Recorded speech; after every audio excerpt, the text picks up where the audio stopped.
Yamamoto's Bankai from Bleach. Episode 6 was really good from the 1,000-Year Blood War. So let's draw this. Had to draw something from this. I'm on a landscape page, use a pencil eraser, hit pause if I go too fast. So his face is in 3/4, right? So we'll get his nose in the middle, right? So we'll start with this sort of wrinkly sort of W sort of shape in the middle of his nose, right? Kind of like a Dragon Ball character.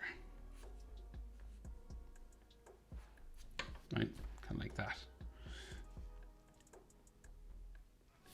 So his nose has a wrinkle here and then curves out and down. Like so. Pointy nose, so it comes out the top around to the nostril back there. And then like bridge line for his nose there. So his eyebrows come out from here. So those big sort of wavy kind of eyebrows. In the top of it here.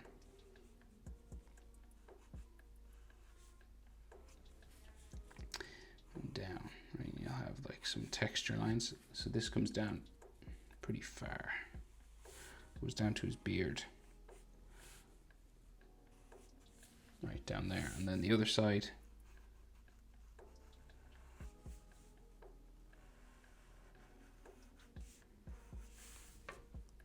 Same sort of thing.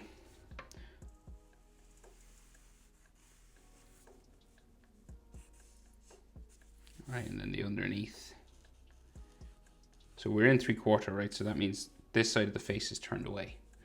So this side will look bigger than the other side, okay? We can just see his eyes barely underneath here. So one of them close to the nose.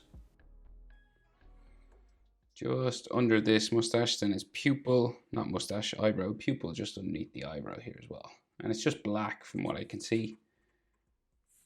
Like that. Right, so then the eye on the other side, real thin, comes down from the eyebrow, comes back underneath, like so. And then the pupil will be in underneath, just in the middle, looking towards the screen, like that.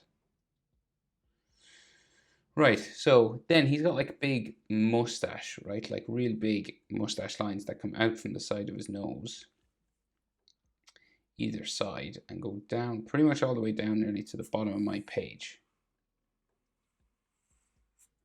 We've got a few zigzags that come up and down from the bottom, and we go back up towards his nose. Now we won't go all the way towards the nose. It kind of like curves around a little bit here with a spike every now and then.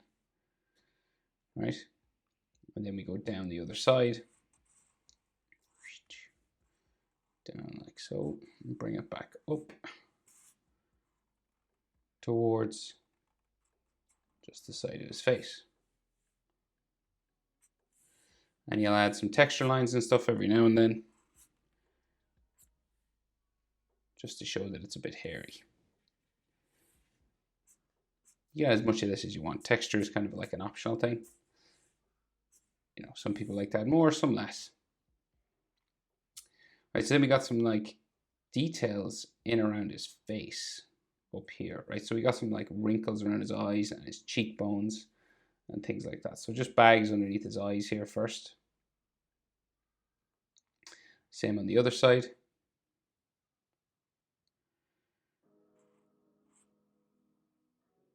And some like lines coming down from his, for his cheeks, right? So like cheekbones coming in there. And some hair for his beard that joins his mustache. The side of his face on this side curves down like so. And some beard for his mustache there as well. Another cheekbone line. And then just finish this sort of eyebrow line here with some texture on it as well. Another face line. Cheek lines. Some wrinkles just on his eyes because he is a kind of an older gentleman. Same on this side, kind of just wrinkles on his eyes in the corners. And just clean up some stuff.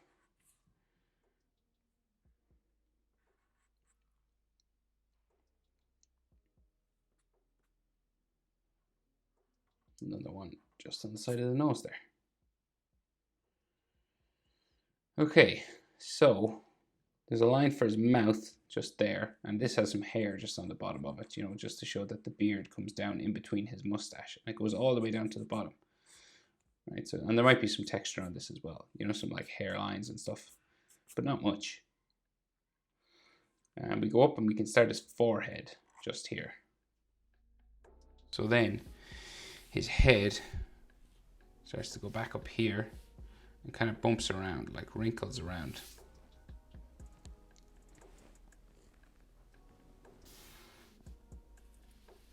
Up around here. Right, so it goes up right near the top of my page, down around the other side, and we'll meet his ear just in here. So we got his ear just sticking off this way.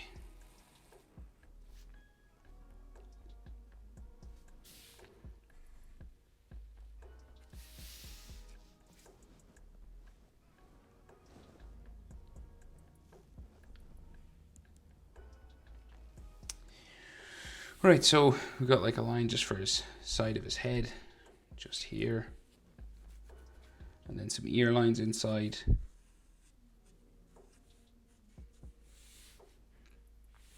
And then some like wrinkles.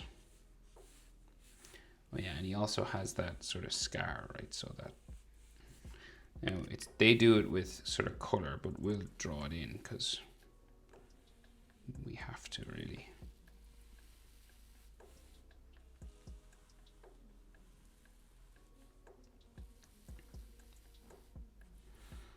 Okay, so this kind of thing. And then more wrinkles around that.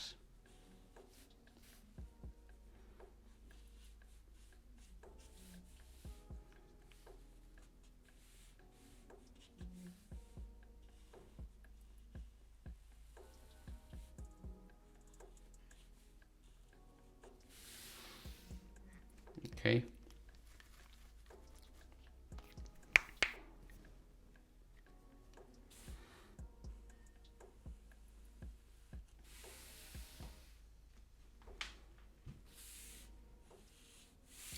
Right, so he's holding up his sword in his hand coming across the body, right?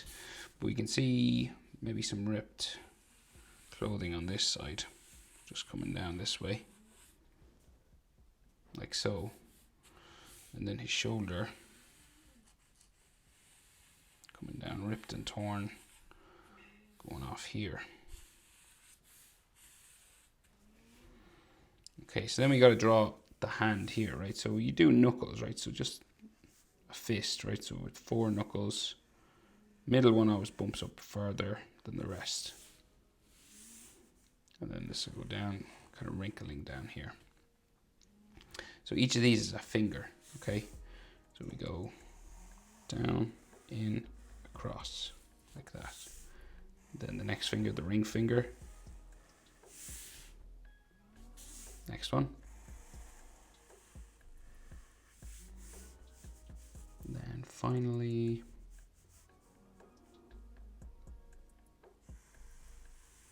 index finger, which will go up the side, kind of wrinkling, like so. And then we can see the blade, so the handle of the blade going in here.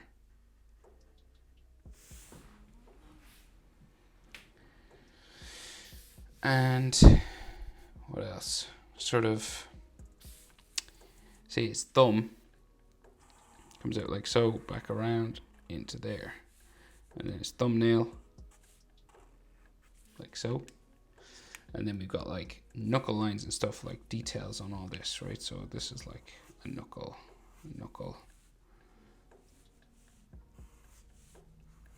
Here, these sorts of lines. And like some wrinkles.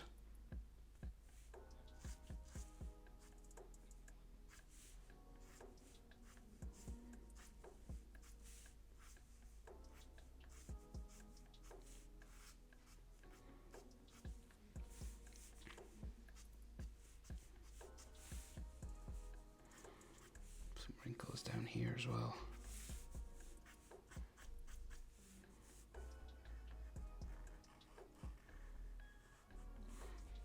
On his thumb a little bit here. Okay, so then the actual handle of the sword and the hilt of the sword. So we'll bring it out this way.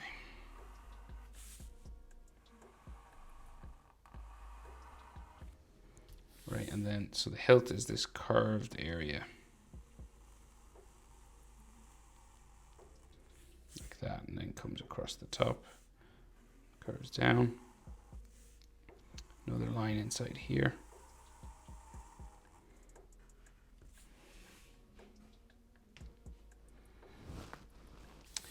And then the actual golden part, so it's like a rectangle sticking out here.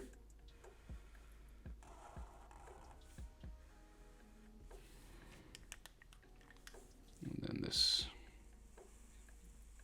down like so. Another gold end that way. And then there's like some stuff inside here, like some lines just on the inside. And then his blade sort of bumps across, right? So it's like jagged sort of thing. It's not really smooth. So we'll just go freehand across here. You could use a ruler if you wanted to keep it like super straight.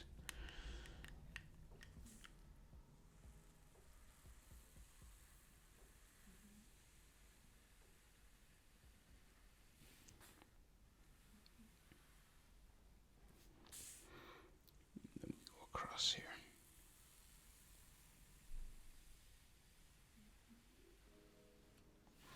And then it's got like a sharp edge just here. And it's colored sort of like lava. So it's got like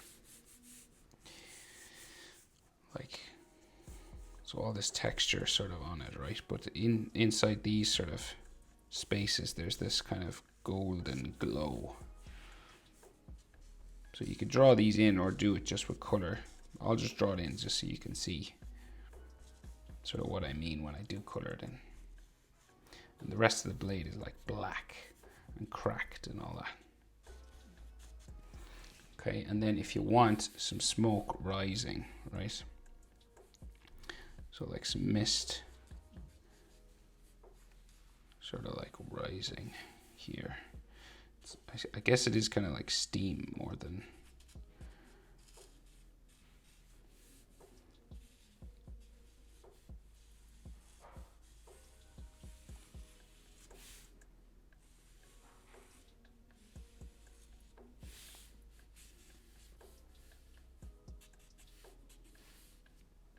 Right, like so. And then we got to join this hand up to his shoulder, right? So everything's sort of foreshortened. What that means is it just kind of curves around, right? So it bumps around his wrist like that, and then his shoulder bumps around. So it's foreshortened. That means everything looks kind of shorter and rounder. Goes up to here, right? And then his neck, we got a wrinkle there, down. Then goes in towards the beard, and then this white, another white, tattered, ripped and torn section like that, and then some more sort of arm lines here. And so like forearm folding lines and stuff like that.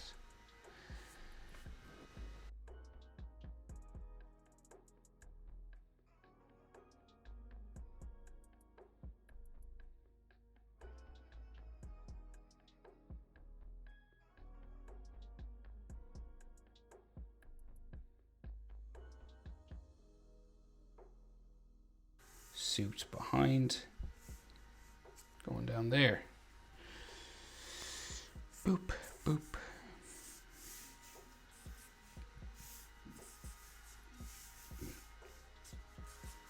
Okay. And then there's like some small little diamonds just on the sword, the handle of the sword here.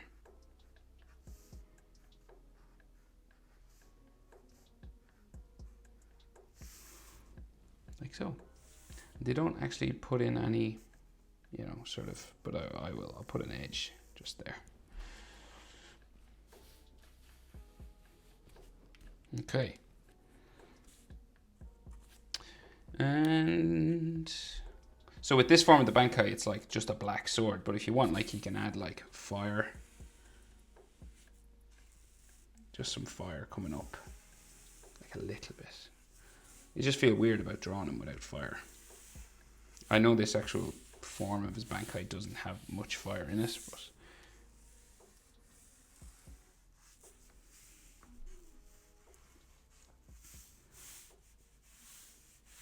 we'll add a little bit anyway, just because I can't help myself.